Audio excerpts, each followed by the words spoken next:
This is a bit of a weird combo that I've played in the past, but it's never really felt as good as it feels right now. And I gotta say, if you make the right moves with this kind of a build, it feels borderline unkillable. So much mobility, so much healing power, and so much ability to just get out of trouble, basically. You have tons of different saves with a build like this on both the Rapier and the Hatchet. I mean, we all know how amazing Rapier is at keeping yourself from dying, but holy crap, Freya's Francisca just takes this to a whole nother level. The fact that we can pull our Berserk off cooldown so quickly, it's just...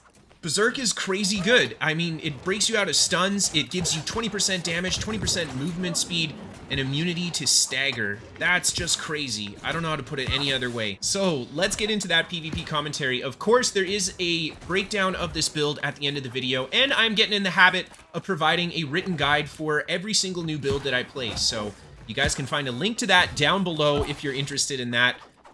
And yeah, let's get started here. There is a couple enemy players that followed me outside. I give this guy the pokes with the Rapier, big damage off of that, and there we connect a couple really nice throwing hatchets, and he is nearly dead from that combo, and he just hides around the corner. I throw the first hatchet. I think I ended up missing with it, but the second one right on the head, and then we got 4 enemy players jumping on top of me here, and Rapier just so OP. We go for the flurry, pull a little bit of health out. We roll cancel out of the flurry early, because you only get that invulnerability for the beginning few pokes. You don't get it for the entire duration of the skill. And then we use the flesh to get away. And just like that, back inside to some more cover. Yeah, this build, man, so good at moving and staying alive.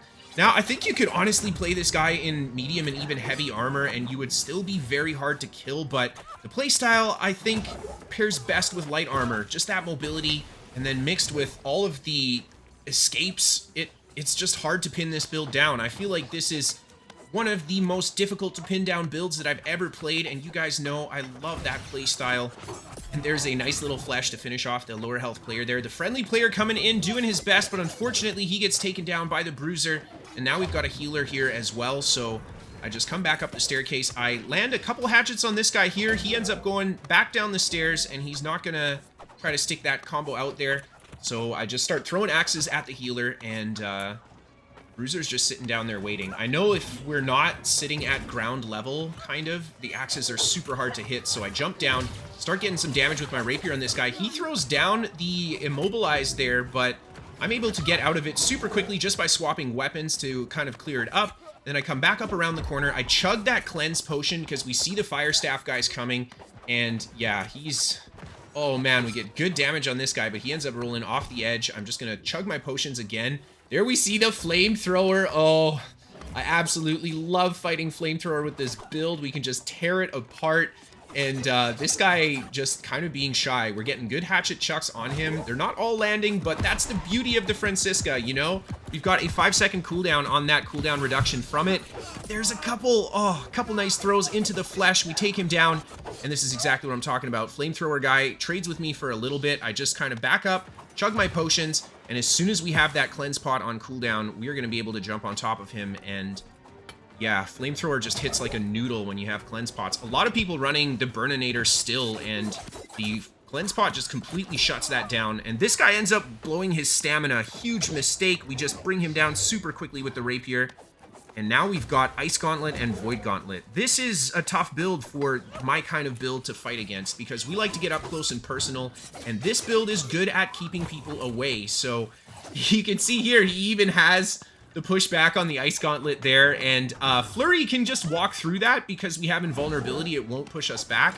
But outside of that, we do have to back up and just start switching to the Hatchet. But this guy is just taking advantage of that super strong block that the Ice Gauntlet has. But he doesn't know that we've got that throwing hatchet. And I love this exchange because this is such a good counter to him just trying to hold block with his Ice Gauntlet. He cannot absorb all the damage with his magic block like that. And we're able to just pierce right through it. Not a ton of damage piercing through the block because he still does absorb quite a bit, but he can't attack and he can't heal while he has that block up. Another enemy player comes in here. I think one of the fire staff guys from earlier. I do land a couple throws on him, and it looks like he chugged his physical damage reduction thing as well, so we're just going to wait that out and try to flip the flag. Another enemy player comes in. It's the Ice Gauntlet and Void Gauntlet guy again, and I just start throwing the hatchets at him. Here, a bunch of dots and negative effects on me. We're going to chug that potion, chug our regen, and then go for the hatchet throws here. The guy that I want to kill is the fire staff player because he's going to be a lot more threatening at a distance. The ice gauntlet guy is not a huge deal unless we're trying to chase him down. Then he gets a lot harder to deal with. And I love that snappy little rending throw. I feel like that is such a good kill sealer for a build like this because it just pops out so quickly. And if somebody's just out of melee range, it's very easy to land. And there I do manage to connect another rending throw on this guy, and I'm going to throw both axes. They both land. He's at half health already. It's exactly what I'm talking about with the Francisca. If you start landing a lot of attacks, people's health just goes quickly, and you can just keep piling up more axes thanks to that cooldown reduction.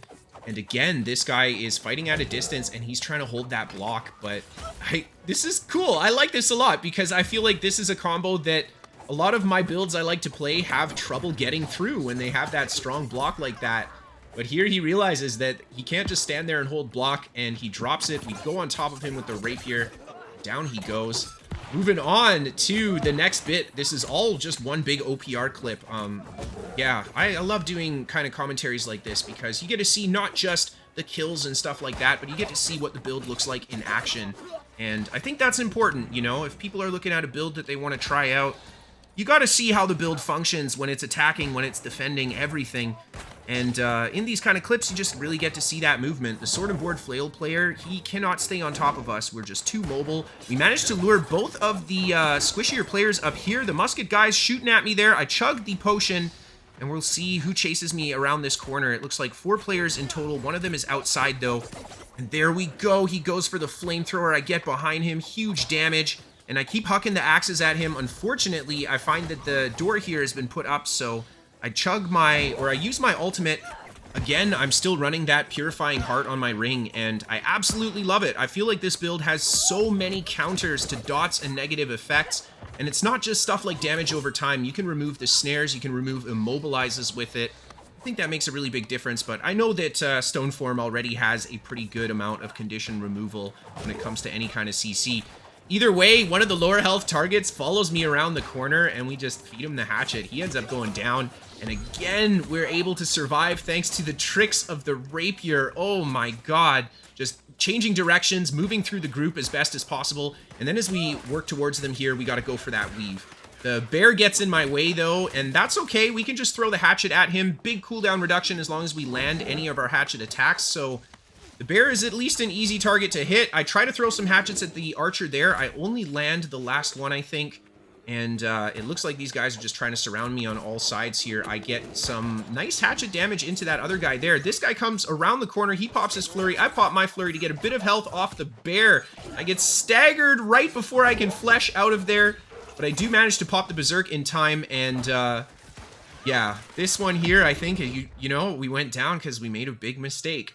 Either way, here is the build. I'm running the attuned leather pants again. I like the attuned leather pants, especially for a build like this, because we want all of the stats. There are no stats that we don't want on this guy, so the pants are giving us absolutely everything that we need. And then, of course, being a dex-focused build, since the Rapier scales primarily off dex, and then secondarily kind of in strength. And here's a look at the weapon trees that I'm running as well. The Francisca tree, again, just set up for a lot of range damage, but still running that berserk because we can take it off of cooldown easily. And of course, my basic bitch Rapier tree that you guys have seen me play for the past few months. And then here's a look at the weapons that I'm running as well. Not a lot to note here outside of having Vicious on the Francisca. Maybe if you wanted, you could actually go for Keen Speed on this guy. I feel like that would be kind of fun, but at the end of the day, I do love the crit damage that Vicious can do, and Throwing Hatchet has a super high crit rate, thanks to that one passive that makes every third throw crit. That's a huge increase in crit rate. And then, of course, Healing Breeze, Hardy, and Purifying Heart on the ring, a very big deal. The jewelry on this build is absolutely perfect, in my opinion. Now, I'll be honest, I think that running Stoneform is a little bit overkill because we have so many escapes. We've got Berserk, we've got Weapon Swap, we've got Stoneform.